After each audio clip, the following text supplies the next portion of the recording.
invité Madame Marie-Christine Audonne, qui est conseillère conjugale et familiale et vice-présidente de la Fédération des femmes pour la paix mondiale. Merci. Oui, c'est... Voilà, recevez l'applaudissement.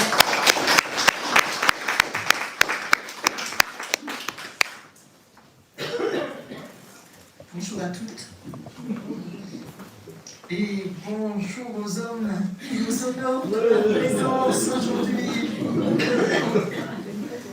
Et je suis en particulier touchée par deux jeunes hommes parmi nous qui sont venus tout spécialement de Lorraine pour participer à ces événements. Ils sont humblement tout au fond, mais j'aimerais vous demander de les applaudir.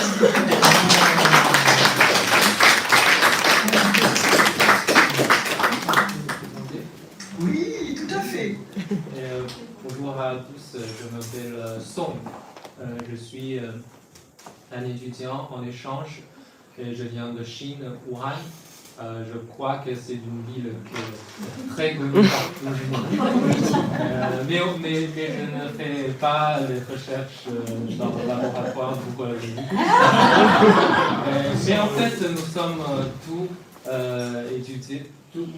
nous sommes tous étudiants de médecine clinique et pour le moment on travaille à le centre hospitalier universitaire à Nancy, Grand Est, Lorraine.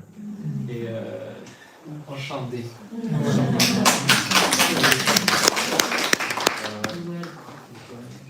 Bonjour à tous, je m'appelle Jean, je viens de Chine aussi. Mon spécialité en andrologie. Enchanté à tous.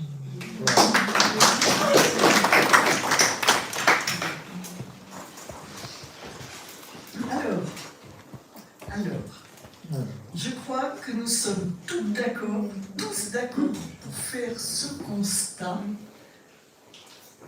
La femme est victime de violence. Et ce n'est pas d'aujourd'hui.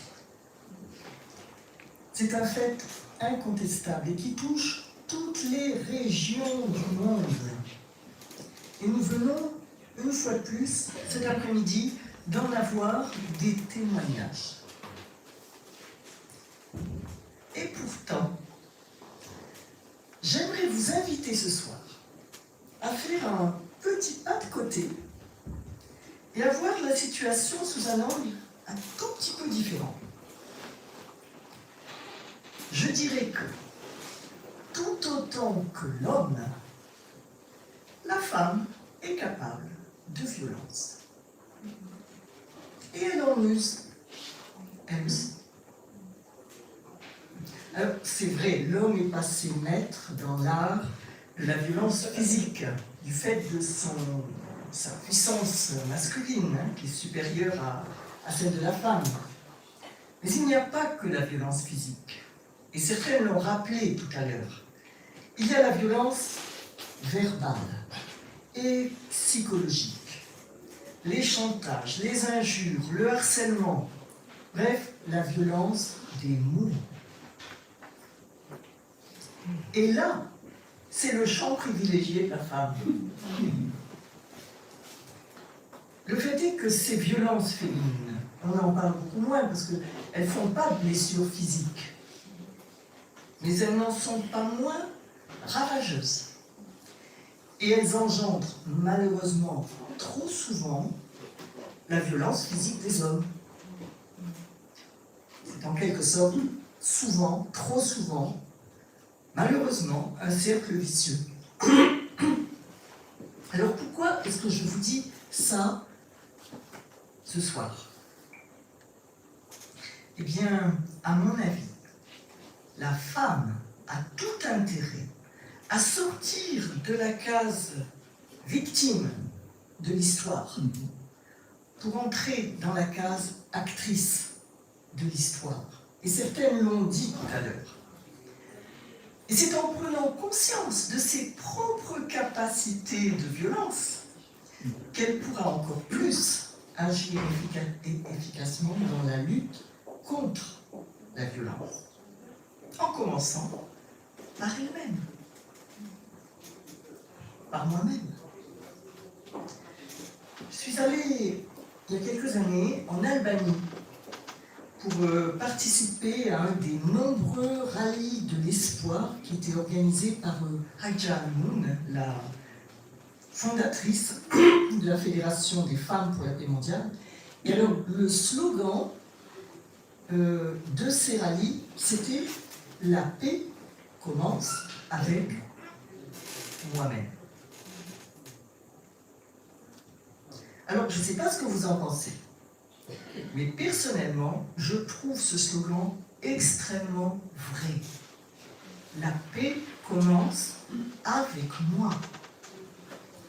C'est en travaillant sur moi, d'abord, que j'éradiquerai la violence dans le monde. Vous savez, je suis une conseillère conjugale et familiale. C'est-à-dire un peu comme un médecin généraliste pour les couples et pour les familles. Eh bien, dans mon travail, je le constate tous les jours. Dans mon cabinet, il y a des couples qui s'envoient des invectives, des injures, des menaces, des accusations qu'ils n'oseraient jamais proférer devant quelqu'un d'autre. Et dans cet art, je dirais verbal, la femme a bien plus d'atouts que l'homme. Parce qu'elle a cette capacité de savoir utiliser les mots bien plus que l'homme.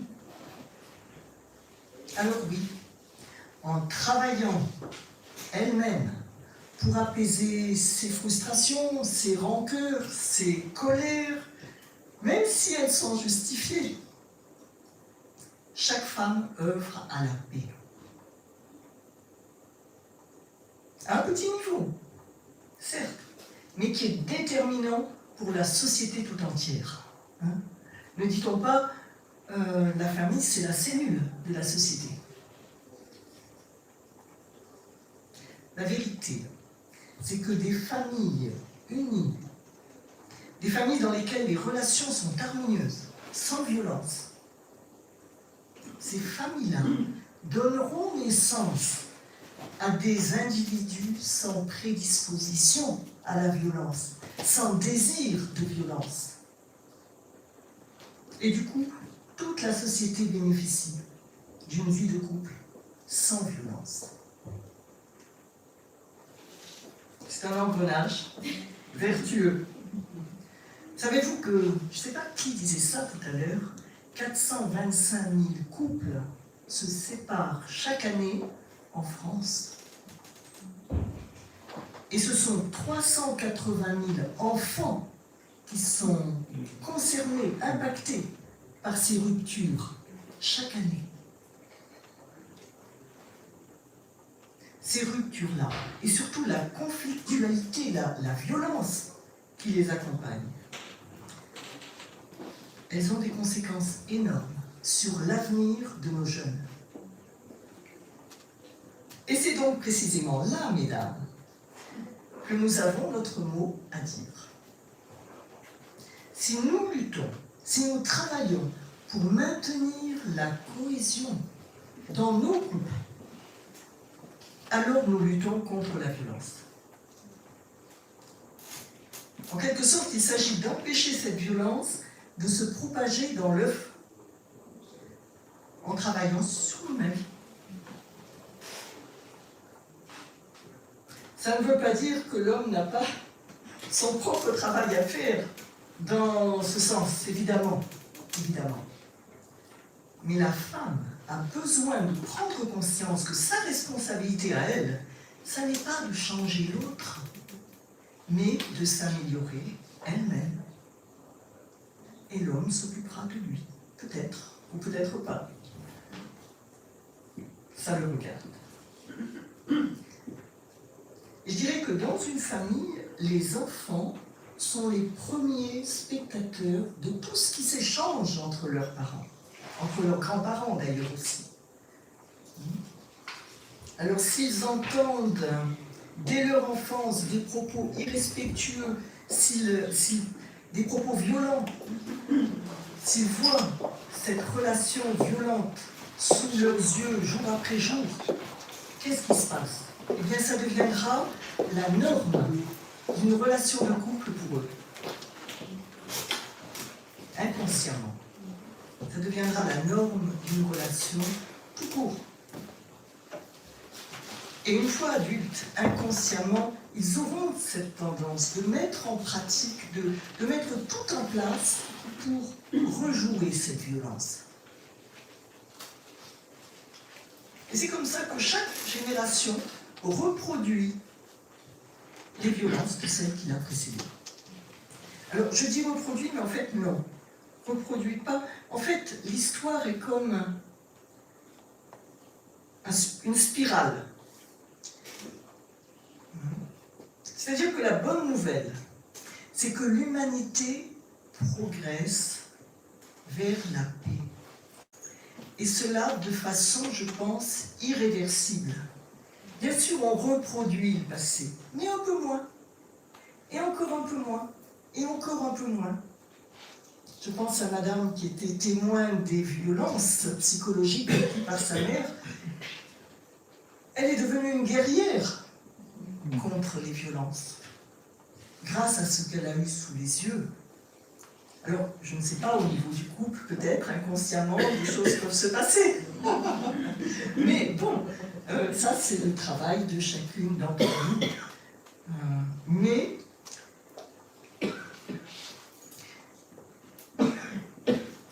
nous avançons. Nous nous libérons peu à peu, pas à pas, de la violence. Mais vraiment, il y a tout un chantier encore à faire, c'est évident. Hein? Il y a des regains de violence, il y a ces sursauts de l'histoire qui nous révoltent.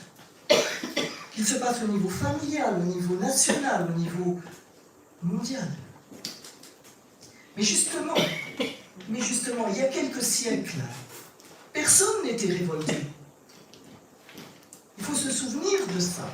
Hein? La violence faisait partie intégrante des sociétés humaines. On offrait des jeunes filles vierges aux dieux pour s'attirer leur faveur.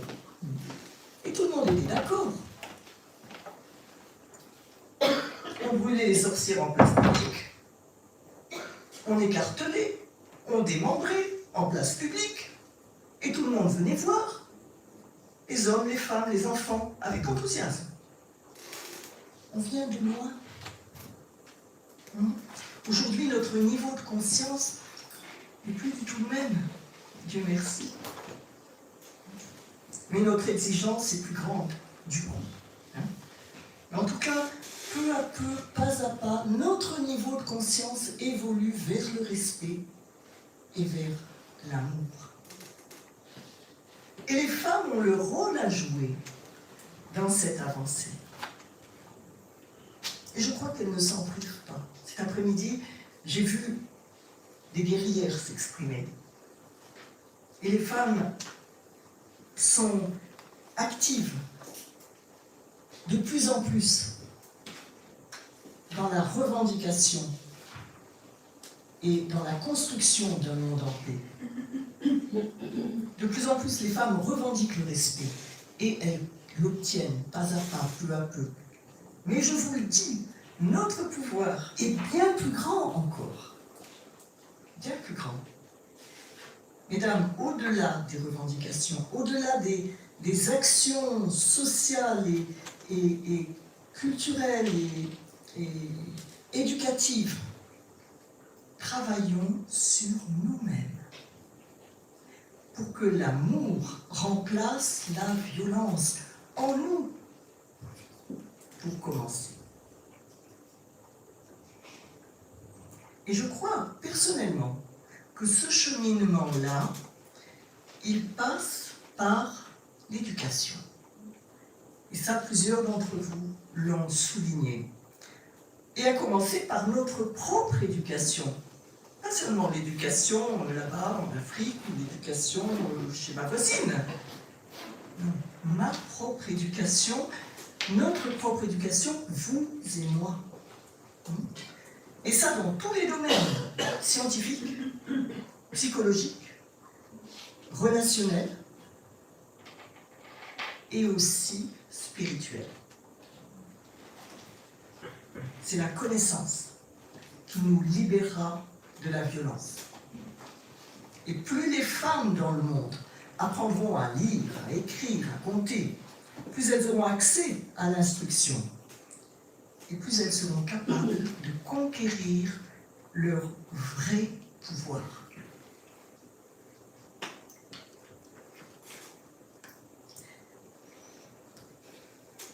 En parallèle,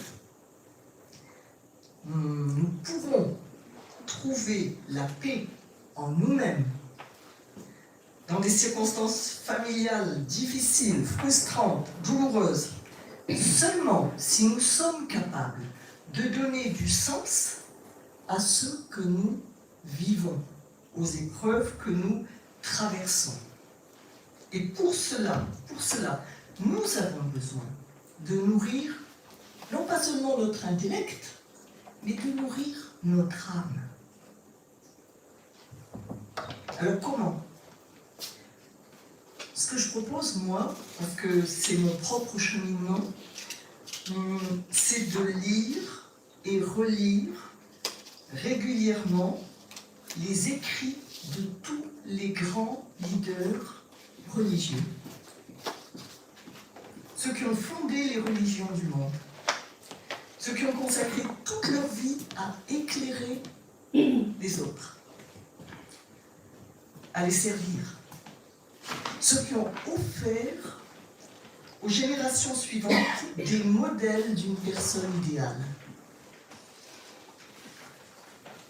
Alors, je veux parler d'Abraham, Moïse, Bouddha, Confucius, Lao Tse, Jésus, Mahomet, etc., etc. Et en passant, j'ai envie d'ajouter, osons quitter les frontières de notre propre religion. Nous nous ouvrons au texte sacré du monde entier. Je crois profondément que la spiritualité et la science sont complémentaires et que ce sont deux outils essentiels pour éradiquer la violence en nous et autour de nous. Et je terminerai en disant l'histoire nous encourage à nous battre pour avancer toujours plus dans le sens de la paix. Et ça, grâce à nos revendications, grâce à notre travail dans tous les domaines, social, éducatif, etc. Mais pas que. La femme puissante n'est pas celle qui juste dénonce les violences qu'elle subit. Elle est celle qui accepte l'effort spirituel, intellectuel, toujours nécessaire pour changer le cours des choses. Il s'agit d'allier en nous le féminin sacré et le féminin sensible pour tracer notre propre chemin, moi, vous, vers la paix. Alors, nous pourrons ensuite l'ouvrir aux autres femmes et au monde entier. Et je vous remercie.